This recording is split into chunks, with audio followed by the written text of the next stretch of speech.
Meanwhile, a 10-member presidential committee on national economy has been constituted by the federal government towards addressing peculiar challenges being faced by Nigeria in response to global economic situation. State House correspondent Adamu Samba reports that President Muhammadu Buhari, who inaugurated the committee, described as unacceptable that tax revenues are only about 8% of the nation's output, and tasked members to respond more swiftly and efficiently so that delivery of most basic services can be enhanced. With President Muhammadu Buhari as chairman, the Presidential Committee on the National Economy has the Vice President, representative of the Nigeria Governors Forum, Ministers of Finance, Industry, Trade and Investment, as well as the Minister of State for Petroleum Resources as members. Also on the high-powered committee are the Secretary to the Government of the Federation, Chief of Staff to the President, Governor of the Central Bank of Nigeria, and the Chief Economic Advisor, who will serve as Secretary. President Muhammadu Buhari said although the nation's economy continues to grow despite the adverse effects of rising interest rates, a stronger United States dollar, and higher inflation across the world, the drastic cut in the oil production by about half the OPEC quota for Nigeria due to economic sabotage is not healthy. While still concern about borrowing is well understood, our resort to borrowing must also be appreciated in the context of the resources required to deliver on the infrastructure, health, and other socio-economic needs of our students. It remains a major goal of this administration to continue pursuing the social protection programs.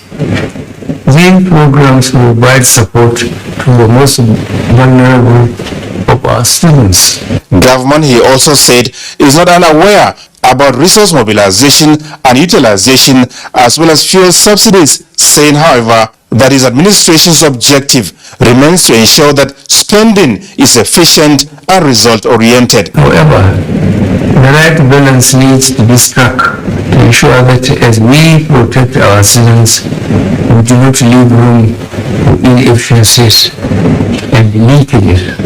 It is also important to ensure that our national investment environment is such that local and international private investors can be attracted and retained. This committee will provide our nation an opportunity to be bold, more proactive, and innovative to deliver on our most important objectives for the good of our people. For the Chief Economic Advisor, Dr. Doan Salami, the task before the committee is to share collective appreciation of the challenges bedeviling the country and agree on approaches and policy measures towards addressing them. Our job, Mr. President, distinguished colleagues, is to redouble our efforts to ensure we can, in the time left for this administration, to achieve some of the more important goals that we have set ourselves, whilst at the same time understanding the global environment and its domestic impact. The committee, comprising all policymakers responsible for the economy, is expected to report back to the President every month on progress achieved in dealing with the challenges confronting Nigeria. From the State House, Adamu Sambu, NTA News.